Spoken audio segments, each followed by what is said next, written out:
3ஆம் அதிகாரம். ஜெப வேளையாகிய 9ஆம் மணி நேரத்திலே பேதுருவும் யோவானும் தேவாலயத்துக்கு போனார்கள். அப்பொழுது தன் தாயின் வயிற்றிலிருந்து சப்பாணியாய் பிறந்த ஒரு மனுஷனை சுமந்து கொண்டு வந்தார்கள்.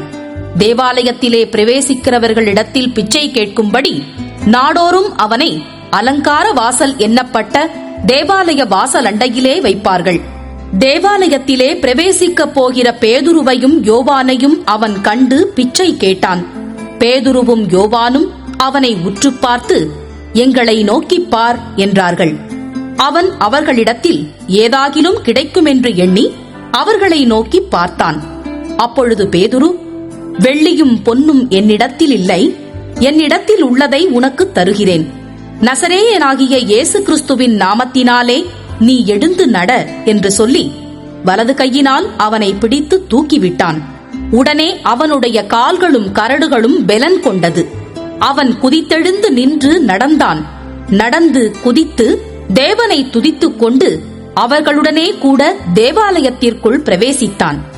அவன் நடக்கிறதையும் தேவனை துதிக்கிறதையும் ஜனங்கள் எல்லாரும் கண்டு, தேவாலயத்தின் அலங்கார வாசல் அண்டையிலே பிச்சை கேட்க உட்கார்ந்திருந்தவன் இவன்தான் என்று அறிந்து அவனுக்கு சம்பவித்ததை குறித்து மிகவும் ஆச்சரியப்பட்டு பிரமித்தார்கள்.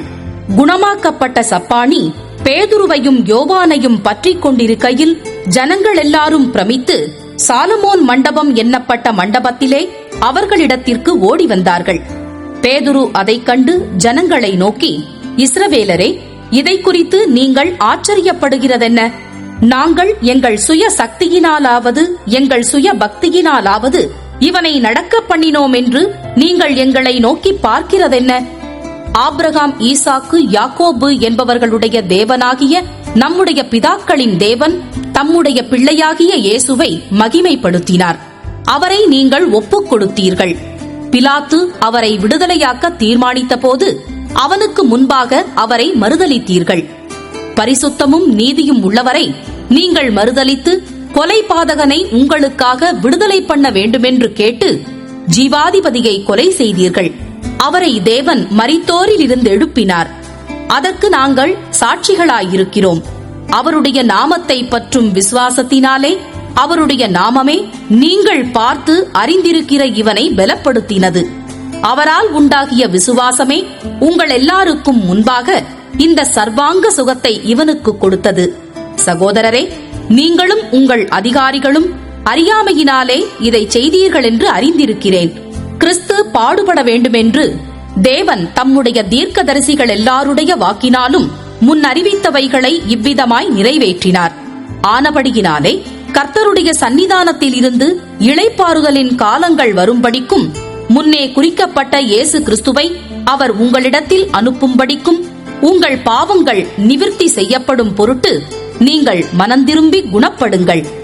உலகத் தோற்றம் முதல் தேவன் தம்முடைய பரிசுத்த தீர்க்க தரிசிகள் எல்லாருடைய வாக்கினாலும் உரைத்தவைகள் எல்லாம் நிறைவேறி தீரும் காலங்கள் வருமளவும் பரலோகம் அவரை ஏற்றுக்கொள்ள வேண்டும். மோசே பிதாக்களை நோக்கி, உங்கள் தேவனாகிய கர்த்தர் என்னைப் போல ஒரு தீர்க்கதரிசியை உங்களுக்காக உங்கள் சகோதரரிலிருந்து எழும்ப பண்ணுவார். அவர் உங்களுக்கு சொல்லும் எல்லாவற்றிலும் அவருக்கு செவி கொடுப்பீர்களாக. அந்த தீர்க்கதரிசியின் சொற்கேளாதவன் எவனோ அவன் ஜனத்தில் இராதபடிக்கு நிர்மூலமாக்கப்படுவான் என்றான்.